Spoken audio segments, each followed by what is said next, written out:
Por que será que de repente todo mundo decidiu falar de Dostoiévski, Kafka e Albert Camus? Será que há um certo elemento mais performático, como algumas pessoas insistem em dizer, de, por exemplo, querer citar Dostoiévski para causar um status de sou cult, sou diferenciado dos demais?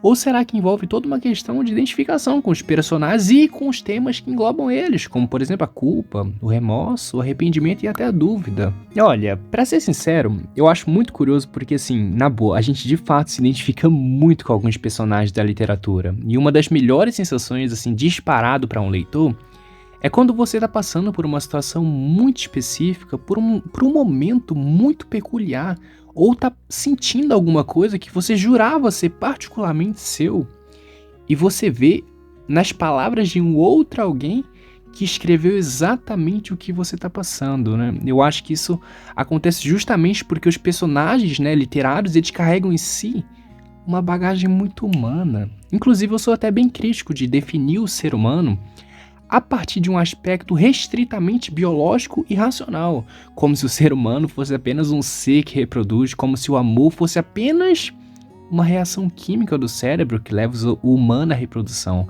Na verdade, o ser humano, como foi bem abordado pelo próprio Dostoiévski, engloba dentro de si uma espécie de angústia, um sentimento de desamparo, de desespero, de desamparo pelos outros e às vezes por si mesmo. Eu acho que tem toda essa questão existencial que, também deve ser considerada. Olha, existir enquanto ser humano não é caráter de coisa. E agora, pegando nesse gancho, é bom a gente também evitar de abarcar o ser humano como uma espécie restritamente racional. O Dostoiévski, inclusive, criticou bastante esse culto à razão no Memórias do Subsolo, justamente porque a razão, ela não dá conta de abarcar toda uma dimensão afetiva do ser humano. Inclusive, sobre essa sensação de afetividade, tem um poema muito interessante do Narville, que ele diz que o filósofo não se sente em casa em lugar algum, porque é justamente esse desamparo, esse deslocamento, né, em relação ao mundo e às pessoas, essa sensação de se sentir deslocado na realidade. Esse é um dos aspectos que faz com que a geração Z se identifique muito com Dostoiévski, porque o deslocamento em relação ao mundo é muito comum. Quem nunca se sentiu deslocado numa roda de conversa? Quem nunca foi para um local, para uma festinha, para algum local e se sentiu incomodado com as pessoas e percebeu que não se encaixava com absolutamente ninguém, que se sentiu intruso naquela roda de conversa? Quem nunca se sentiu desamparado na realidade?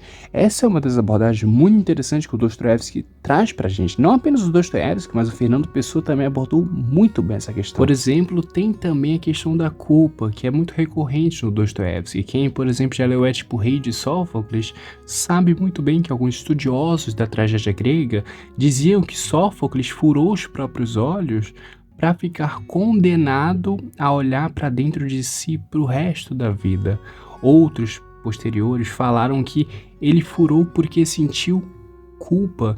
E a culpa no Édipo, que foi abordada por outras pessoas, não é uma culpa de você fazer algo e depois se arrepender e se sentir culpado. É uma culpa de ser o fundamento existencial de quem se é. Como dizia minha professora, ele se sentiu culpado por ser quem se é. Isso é uma culpa muito ontológica, é uma culpa da existência, não é uma culpa de você, como eu disse, fazer algo e depois se sentir culpado. É uma culpa de ser quem se é. É você perceber que só você vai viver o que você viveu. Então convenhamos que essa questão da culpa faz a geração Z se identificar muito com Dostoiévski, porque a gente às vezes se sente culpado do nada, às vezes por uma coisa que nem precisava se sentir culpado. Inclusive tem até uma frase que eu não vou me lembrar quem disse, se eu não me engano foi o Adorno, da Escola de Frankfurt, mas ele dizia que depois da culpa de Édipo, até uma pedra é culpada. E tudo isso foi abordado pelo Dostoiévski, como por exemplo a culpa que o Raskolnikov carrega dentro de si. E também é curioso porque a geração Z, mais do que qualquer outra, cresceu com essa lógica, foi inserido nesse modelo de sentir de maneira intensa ou não sentir nada.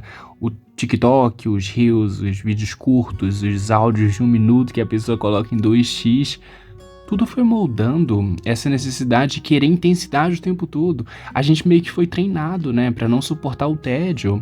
o dia chato, a conversa que não flui, o livro de 500 páginas, a gente foi treinado para não conseguir suportar ser humano. Só que essa intensidade, essa rapidez nos conteúdos o tempo todo, tudo muito fugaz, tem um problema. Ela passa rápido. Você sente muito, às vezes de maneira sintética e superficial, mas logo depois vem um vazio. E é aí que você precisa de outra intensidade para preencher esse vazio. Como dizia muito bem o Fernando Pessoa, muito antes das redes sociais, sábio é quem monotoniza a existência para que ela não seja monótona. E é aí que o Dostoiévski entra, sabe? Porque quando você vai ler um livro dele, você percebe que ali também tem intensidade, mas não é a mesma que os vídeos curtos ou que os áudios que você ouve em 2x te entrega. Não é aquela emoção que vem e vai de maneira fugaz. É uma intensidade que te comove, que te coloca pra pensar, que te incomoda, sabe? E olha, eu acho que é por isso que o Dostoiévski fala tanto com a geração Z, porque no fundo todo mundo percebe que, putz, só viver de rapidez, de intensidade, de áudio 2x é muito fugaz, sabe? Deixa um gostinho assim de vazio. É divertido até um certo ponto, sim, isso é verdade, mas não preenche. É uma fuga, porque no fundo a gente quer algo que dure mais do que alguns meros segundos. A gente quer intensidade, mas uma intensidade que faça sentido. E é aí que o Dostoiévski rompe com essa lógica da liquidez humana, porque ele não te dá aquilo que você quer ouvir, ele não reforça aquilo que você já quer ouvir, como algumas pessoas na internet. Ele tenta te estruturar para pensar num tema que você passa, mas nem sequer sabe expressar com coesão aquela sensação.